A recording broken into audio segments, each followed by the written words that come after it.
Hello student, welcome to Sharad Foundation course for subject chemistry, and here is lecture number 3 in which you will learn about Bohr atomic model and orbits.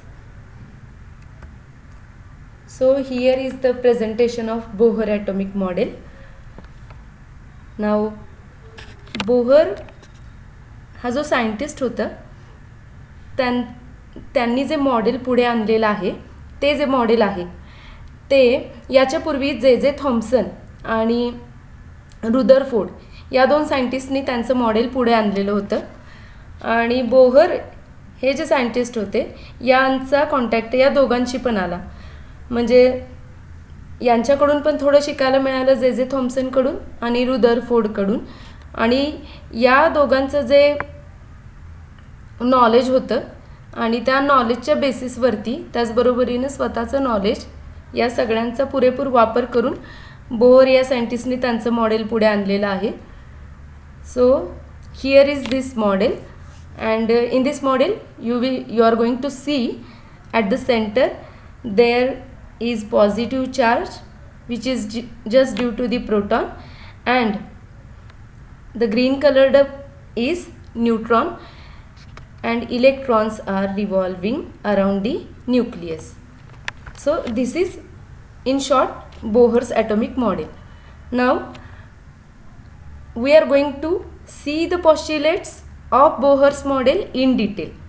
So postulates म्हणजे काय, तर कुठलीही theory मांडायची झाली तर त्याच्यासाठी सुरुवातीला त्याच्याबद्दल काहीतरी गृहीत धरावं लागतं. मग हे जे गृहीत धरणं असतं ते जे पॉईंट्स असतात गृहीत धरण्याचे त्याला पॉस्ट्युलेट्स असं म्हटलं जातं. Okay, now here are the postulates of Bohr atomic model. So first postulate is electrons revolve around the nucleus in a fixed circular path termed as orbit or a shell or a energy level. The orbits are termed as stationary orbit. Okay, आता ही जी concept आहे ती जरा समजून घेऊया, बघूया की like planets are orbiting around the sun same way. म्हणजे कसं बोहरचं जे मॉडेल आहे ते त्याचा जो बेस आहे तो हाच आहे की जसं की जे ग्रह आहेत ते सूर्याभोवती फिरत आहेत आणि ते फिरत आहेत तर त्याचं जे रिझन आहे की त्यांच्याकडे ग्रॅव्हिटेशनल फोर्स आहे ते कुठं कोलॅप्स होत नाहीत किंवा पडत नाही आहेत. तर हे त्याचं जे रिझन आहे तोच जो सेंटर ऑफ पॉईंट आहे तो लक्षात घेऊन त्यांनी ॲटॉमिक मॉडेल जे आहे त्यांचं स्वतःचं त्याची थेअरी पुढे मांडली. मग त्यानुसार अकॉर्डिंग टू बोहर आपले जे इलेक्ट्रॉन्स आहेत ते प्लॅनेट्स आहेत. Okay, and the nucleus is sun. मग या हे जे इलेक्ट्रॉन्स आहेत ते ज्याच्याभोवती फिरत आहेत, ज्या पाथने फिरत आहेत त्या फिक्स्ड सर्क्युलर पाथला काहीतरी नाव द्यायला पाहिजे आणि त्याला नाव दिलेलं आहे ऑर्बिट. ओके, आणि ऑर्बिटलाच आपण शेल असं सुद्धा म्हणू शकतो. तिसरी गोष्ट त्याला आपण एनर्जी लेवल पण म्हणू शकतो आणि आणखी एक वेगळ्या प्रकारे तुम्ही त्याला स्टेशनरी स्टेट म्हणू शकता किंवा स्टेशनरी ऑर्बिट असं म्हणू शकता. Okay, now the second postulate, every circular orbit will have certain amount of fixed energy and these circular orbits were termed as orbital shells. The electrons will not radiate energy as long as they continue to revolve around the nucleus in a fixed orbital shells. आता हे खूप सारं वाटेल तुम्हाला, पण in short त्याचा अर्थ काय येतो तर हे जे इलेक्ट्रॉन्स आहेत ते सर्क्युलर ऑर्बिटमध्ये फिरत आहेत. ओके, सर्क्युलर पाथ आहे, एक रिंग आहे आणि त्याच्यामध्ये इलेक्ट्रॉन्स फिरत आहेत. ओके, आणि हे फिरत असताना ती सर्क्युलर जो पाथ आहे त्या सर्क्युलर पाथमध्ये असताना त्या पर्टिक्युलर पाथची काहीतरी ठराविक एनर्जी असती. ऑब्वियसली ती जी एनर्जी आहे ती इलेक्ट्रॉनकडे ट्रान्समिट झाली. ओके, म्हणजे तो पर्टिक्युलर इलेक्ट्रॉन त्यात एनर्जीचा आहे. ओके, आणि मग रिव्हॉल्व होत असताना कुठल्याही प्रकारची एनर्जी इलेक्ट्रॉन्स रेडिएट करत नाही. ठीक आहे, आता तिसरं पॉस्ट्युलेट काय आहे बघा, the different energy levels are denoted by integers such as n is equal to 1, n is equal to 2, n is equal to 3 and so on. These are called as a quantum numbers. असं consider करूया की सेंटरला एक ball आहे आणि त्याच्याभोवती तुम्ही ring टाकत चाललाय वेगवेगळ्या. ओके, पहिल्यांदा लहान, त्याच्यानंतर थोडी मोठी अशा बऱ्याच रिंग्स ज्या आहेत, असं जे काही स्ट्रक्चर तयार होते तेच बोहर्स ॲटॉमिक मॉडेल आहे. ओके, मग पहिली जी रिंग आहे त्याला एक नाव देण्यात आलेलं आहे. ओके, त्याला एक नंबर देण्यात आलेला आहे. तर फर्स्ट आहे त्याला n=1 म्हटलेलं आहे. ओके, आणि हे जरा क्वांटम मेकॅनिक्समध्ये येतं. But for this instance you should remind only that quantum number for n=1 for the first shell. Okay, the range of quantum number may vary and begin from lowest energy level. Obviously from the nucleus lowest energy level starts. Okay, size वरून जाऊया आपण. छोटा size आहे सुरुवातीला. जो न्यूक्लियसच्या भोवतीची जी orbit आहे size लहान आहे, म्हणजे एनर्जी पण कमी आहे. जसं साईज वाढत जाईल तशी एनर्जी सुद्धा काय होणार आहे, इनक्रीज होत जाणार आहे. Okay, now the next postulate is the different energy levels or orbits are represented in the two ways such as 1, 2, 3, 4 or K, L, M, N shells. Okay, so either you can call it as a one shell, first shell, second shell or third shell, or you can call it as a K, L, M, N shell. Okay, बस फक्त remind काय करायचं आपल्याला, for the first shell obviously principal quantum number is equal to 1 हे लक्षात ठेवायचं आहे. Because जेव्हा आपण नंबर ऑफ इलेक्ट्रॉन्स काढणार आहेत तेव्हा हा जो अंक आहे तो आपल्याला लक्षात ठेवायचा आहे. Okay, now the next postulate is the change in the energy occurs when the electron jump from one energy level to other in an atom. The electrons move from lower to higher energy level by acquiring the required energy. However when an electron loses energy it moves from higher to lower energy level. Okay, in short, okay, I will explain you one example. तुम्ही regularly पाणी जर तुम्हाला वरती चढवायचं असेल, वरच्या टाकीमध्ये पाणी आलं असं समजूया, आणि पाणी जर वरच्या टाकीमध्ये तुम्हाला चढवायचं असेल तर काय करतो आपण, मोटर लावतो आणि मग पाणी वर चढतं. म्हणजे तुम्ही एक्स्ट्रा एनर्जी देताय, बरोबर का, एक्स्ट्रा एनर्जी दिली जाते आणि त्यामुळे तुमचं ते काम होतं. सेम वे इलेक्ट्रॉनना सुद्धा जर ते लोअर एनर्जी लेवलमध्ये असतील आणि त्यांना हायर एनर्जी लेवलला जायचं असेल तर ऑब्वियस आहे लोअर एनर्जीमध्ये एनर्जी कमी, हायर एनर्जीमध्ये हायर एनर्जी लेवलमध्ये हायर एनर्जी लागणार आहे, बरोबर का. म्हणून लोअर एनर्जीमधून हायर एनर्जी लेवलला जाण्यासाठी इलेक्ट्रॉन्स एनर्जी ॲब्सॉर्ब करतात.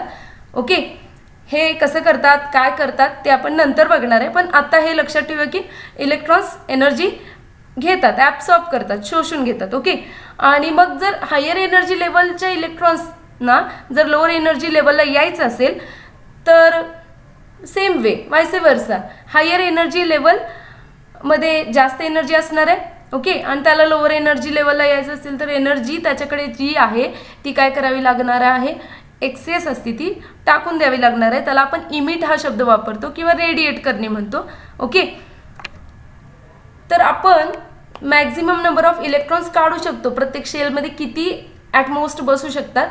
फर्स्ट स्लाइडमध्ये जसं बघितलं तुम्ही की first orbit is represented as K shell and it can hold up to 2 electrons. Okay, तर त्याच्यासाठीच एक फॉर्म्युला आहे आपल्याकडे. ओके, त्या फॉर्म्युलानुसार आपण नंबर ऑफ इलेक्ट्रॉन्स काढू शकतो आणि इथं हा फॉर्म्युला आहे.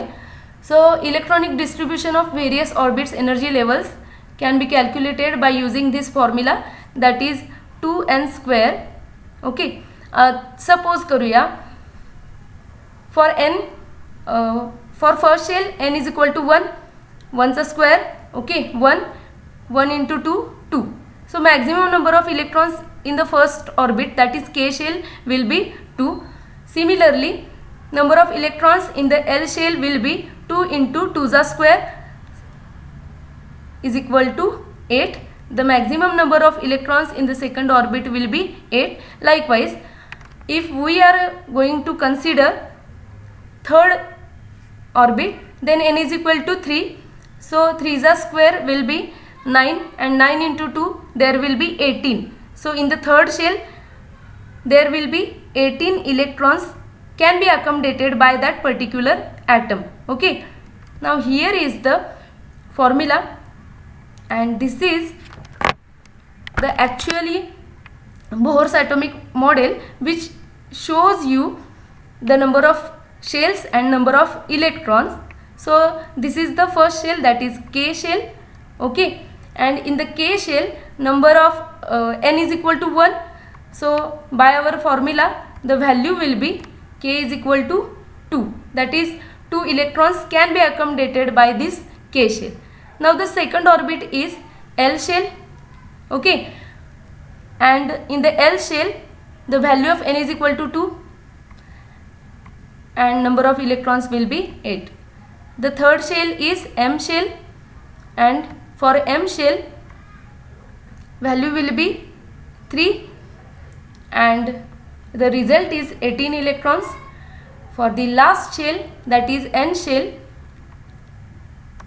it will be n is equal to 4 and the maximum number of electrons that particular orbit can accommodate is 32. So at the last, Bohr's थेरीमुळे आपल्याला काय काय लक्षात आलेलं आहे, तर इलेक्ट्रॉन्स जे आहेत ते रिव्हॉल्व करतात सर्क्युलर ऑर्बिटमध्ये, okay, and electrons do not radiate energy while revolving, म्हणजे ते इलेक्ट्रॉन्स एनर्जी रेडिएट करत नाहीत, आणि इलेक्ट्रॉन्स जे असतात ते लोअर एनर्जीकडून हायर एनर्जी लेवलला जायचं असेल त्यांना काय करावं लागेल, एनर्जी ॲब्सॉर्ब करावी लागेल. आणि जर हायर एनर्जी लेवल आहे, सपोज जर तो एन शेलमध्ये असेल electron, N will be the highest energy level as compared with K shell.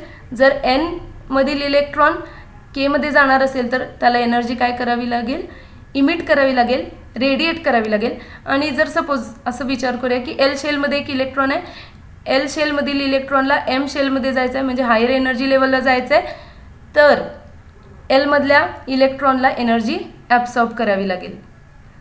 I hope तुम्हाला बोहर्स ॲटॉमिक मॉडेल व्यवस्थित कळलं असेल आता. सो